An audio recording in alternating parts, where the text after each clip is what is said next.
ठंडी हवाएं, सूनी सड़क, रात की खामोशी और वहीं खंबे की लाइट के नीचे खड़ा एक ठेले पर चाय पी रहा था राहुल।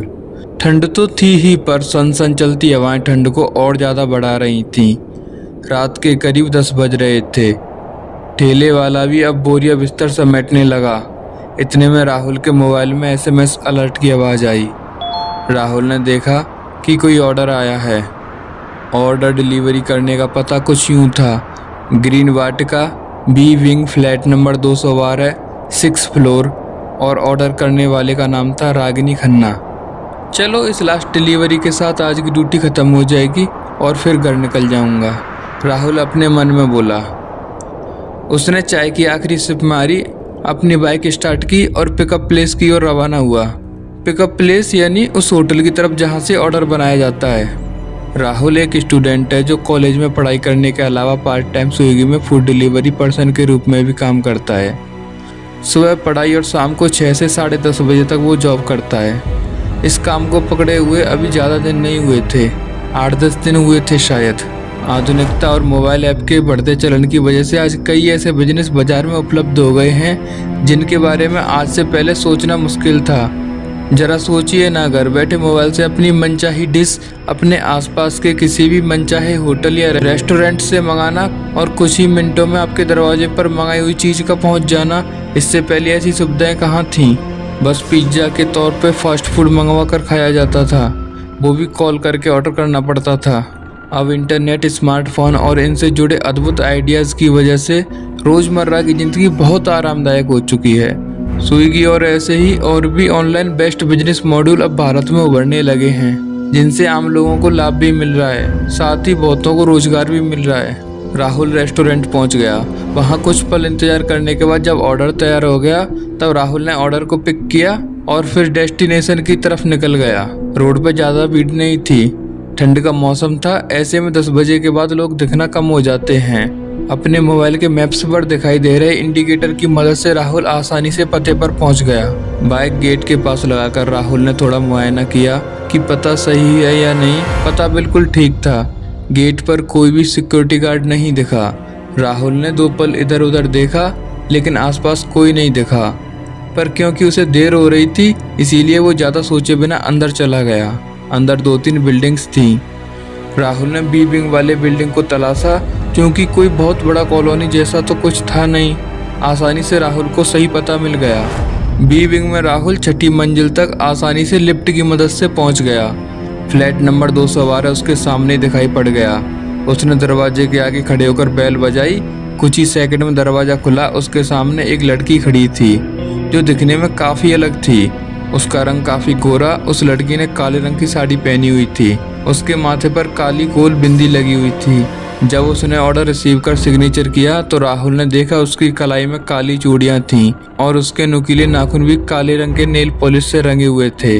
शायद इसको ब्लैक कुछ ज़्यादा ही पसंद है, राहुल ने अपने मन में सोचा उस लड़की को देखते हुए। राहुल ने ऑर्डर डिलीवर किया, साइन करवाया और ऑर्डर के पैसे लेकर वहाँ से निकल गया। जब वो नीचे आया तो गेट पर उसे गार्ड मौजूद मिला। राहुल ने देखा कि एक मटमैले रंग के खाकी स्वेटर में 45 या 50 उम्र वाला आदमी उसके सामने खड़ा है। उसके हाथ में एक मोटी सी लाठी थी, चेहरे पर सफेद मूंछें, माथे पर कान तक ढकने वाली टोपी। गार्ड ने राहुल को रोका। कौन हो तुम? किस काम से आए थे यहाँ? गार्ड ने पूछा। गार्ड ने रजिस्टर में झांका और अपनी भौहें गड़ाते हुए खुद में दबे सुर में बुदबुदाया, एंट्री तो नहीं है यहाँ? फिर राहुल को देखते हुए पूछा, तुम बिना एंट्री कैसे गए? सच सच बोलो, क्या करने आए थे? कहीं तुम चोर तो नहीं? गार्ड ने धमकाते हुए कहा। अरे जब मैं यहाँ आया था तब यहाँ गेट पर कोई नहीं था। मुझे देर हो रही थी इसीलिए मैं बिल्डिंग के अंदर चला गया, राहुल ने गार्ड को समझाते हुए कहा। गार्ड ने राहुल को बताया कि मैं भी तो शाम से यहीं गेट पर हूँ। फिर तुम बिना एंट्री के कैसे घुस गए? यहाँ अनजान लोगों को बिना एंट्री किए घुसने नहीं दिया जाता। आखिरकार राहुल ने उसे अपना आईडी प्रूफ दिखाया और उससे एहसास कराने की कोशिश की कि वो चोर नहीं है। आईडी कार्ड और यूनिफॉर्म को ध्यान से देखने के बाद गार्ड को थोड़ा भरोसा हुआ। रजिस्टर को आगे खिसकाते हुए गार्ड ने राहुल को रजिस्टर में एंट्री करने को बोला। रजिस्टर में एक तालिका बनी हुई थी जिसमें आने जाने वाले लोगों की एंट्री दर्ज थी। राहुल ने रजिस्टर पर गार्ड के सामने एंट्री की और किसके पते पर आए थे उसका नाम, फ्लैट नंबर और खुद का नाम भी लिखा, जैसा कि गार्ड ने उसको लिखने को कहा था। जब गार्ड ने रजिस्टर पर उसके लिखे हुए डेटा पर नजर डाली तो उसे कुछ शक हुआ और अजीब नज़रों से राहुल को देखने लगा। तुम यहाँ फ्लैट नंबर 212 पर डिलीवरी देने आए थे? गार्ड ने पूछा। जी हाँ, राहुल ने जवाब दिया। गार्ड थोड़ा असमंजस में पड़ गया। पक्का 212 में ही डिलीवरी देने आए थे तुम? गार्ड ने फिर पूछा। हाँ, देकर आ रहा हूँ, क्यों, क्या बात है? अब क्या हो गया? राहुल ने कहा। गार्ड के चेहरे पर अजीब सी लकीरें छप गईं। लेकिन ये कैसे हो सकता है? गार्ड ने खुद में बुदबुदाया। अरे क्या दिक्कत है चाचा आपको? क्या नहीं हो सकता? राहुल ऊब गया था गार्ड की बेचैनी और उसके सवालों से। राहुल के पूछने पर गार्ड ने उसे बताया कि जिस फ्लैट नंबर 212 की बात राहुल कर रहा है और जहां फूड डिलीवरी करने की बात बोल रहा है, असल में वो पिछले 4 दिनों से बंद है, उस पर ताला लगा हुआ है। अरे ऐसा कुछ भी नहीं है, अभी तो मैंने डिलीवरी दी, वहाँ कोई ताला नहीं है, वहाँ एक लड़की ने पार्सल रिसीव किया, राहुल ने बिंदास जवाब दिया। गार्ड ने उसे 2 टक देखा और कहा, अच्छा ऐसा है, तो फिर चलो दिखाओ किसने डिलीवरी ली। राहुल को समझ नहीं आ रहा था कि गार्ड की समस्या क्या है और ये ऐसा क्यों बोल रहा है। खैर वो दोनों फ्लैट नंबर 212 की ओर चल दिए। गार्ड सीढ़ियों से जाने को बढ़ा तो राहुल ने कहा, लिफ्ट से चलते हैं चाचा, जल्दी भी होगा और आराम भी। गार्ड ने कहा, लिफ्ट सुबह से खराब है, मेंटेनेंस वाला आएगा बोला था मगर आया नहीं। क्या? कौन बोला? मैं खुद इसी लिफ्ट से अभी ऊपर गया था और नीचे भी इसी लिफ्ट से आया, राहुल ने गार्ड से कहा। लेकिन जब राहुल ने लिफ्ट को देखा तो लिफ्ट सच में खराब थी, एक भी बटन काम नहीं कर रहा था। राहुल को समझ नहीं आ रहा ये हो क्या रहा है, उसे अब अजीब सा एहसास होने लगा। गार्ड और राहुल दोनों सीढ़ियों से होते हुए 6ठी मंजिल पर पहुंच गए। वहां सामने फ्लैट नंबर 212 था। राहुल ने देखा कि सच में उस पर ताला लगा हुआ है। ये देखकर राहुल बुरी तरह से सिहर गया, उसका दिमाग सुन्न हो गया और उसकी आंखें जैसे फटी रह गईं। लेकिन ये कैसे संभव है? मैंने खुद कुछ देर पहले यहाँ इसी फ्लैट नंबर 212 पर फूड डिलीवरी की थी और एक लड़की ने मुझसे पार्सल लिया था, राहुल ने बुरी तरह हैरान होकर कहा। उसके माथे पर से पसीना रिसने लगा। ऐसा हो ही नहीं सकता, क्योंकि जिस लड़की की तुम बात कर रहे हो 4 दिन पहले उसकी मौत हो गई है, गार्ड ने कहा। यह सुनकर राहुल चौंक गया। यहाँ रागिनी नाम की लड़की पिछले 2 साल से रहती थी, मुझसे अक्सर बात होती थी, इसलिए मैं थोड़ा बहुत परिचित था उससे। लेकिन पता नहीं क्या हुआ था उस रात, रागिनी ने बिल्डिंग की छत से छलांग लगाकर खुदकुशी कर ली। क्यों, किस लिए, किसी को मालूम नहीं। यहाँ के न्यूज़पेपर में भी तो ये खबर छपी थी। गार्ड ने फ्लैट नंबर 212 की कहानी बताई। राहुल ये सब बातें सुनकर बुरी तरह से कांप उठा, लेकिन वो अब भी यकीन नहीं कर पा रहा था कि ऐसा कैसे हुआ।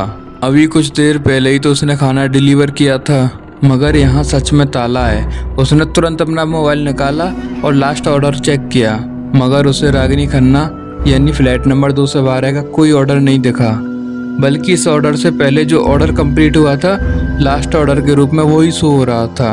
मानो जैसे फ्लैट नंबर 212 का कोई ऑर्डर आया ही नहीं, न कोई डिलीवरी हुई है। उसे लगा कि कहीं कोई बुरा सपना तो नहीं देख रहा या कहीं उससे कोई भ्रम हुआ हो। उसने जब अपनी जेब में हाथ डाला और उन पैसों को चेक किया जो फ्लैट नंबर 212 से मिले थे, कमाल की बात तो ये थी पैसे मौजूद थे उसकी जेब में, यानी ये राहुल का कोई भ्रम नहीं था।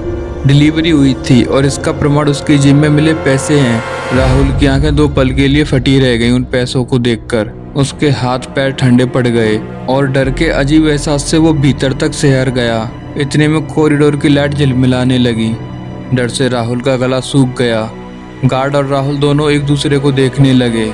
जितनी जल्दी हो सके यहाँ से निकल जाना ही बेहतर है, ये सोचकर गार्ड की परवाह किए बिना राहुल 2 पल भी वहां रुके बगैर फटाफट सीढ़ियों से भागता हुआ नीचे आ गया। बिना कुछ सोचे समझे वो दौड़ते हुए गेट के पास खड़ी अपनी बाइक पर पहुंच गया। फटाफट बाइक स्टार्ट की और जाने से पहले राहुल ने एक बार फिर उस बिल्डिंग की ओर देखा। उसे 6वीं मंजिल की बालकनी में एक साया नजर आया जो शायद राहुल को देखकर मुस्कुरा रहा था। राहुल फटाफट अपनी बाइक स्टार्ट कर निकल गया। उस रात वो ठीक से सो भी नहीं पाया। उसकी आंखों के आगे बस 2 ही तस्वीर आ रही थी, उस लड़की का चेहरा और फ्लैट नंबर 212 का ताला, और कानों में गार्ड के कहे अल्फाज गूंज रहे थे, 4 दिन पहले ही तो उसकी मौत हुई है। इस घटना से राहुल इतना डर गया तेज बुखार के कारण बिस्तर से उठ भी नहीं पाया। इस घटना से वो ये जान चुका था इस दुनिया के अलावा भी कोई अलग दुनिया है और भगवान के साथ साथ भूत प्रेत और आत्माएं भी होती हैं। आज भी जब राहुल उस इलाके से कभी गुजरता है तो उस रात की घटना उसे याद आ जाती है और वो सिहर जाता है। आज की कहानी आपको कैसी लगी कमेंट करके ज़रूर बताएं। वीडियो को लाइक करें, शेयर करें और चैनल को सब्सक्राइब करें। धन्यवाद।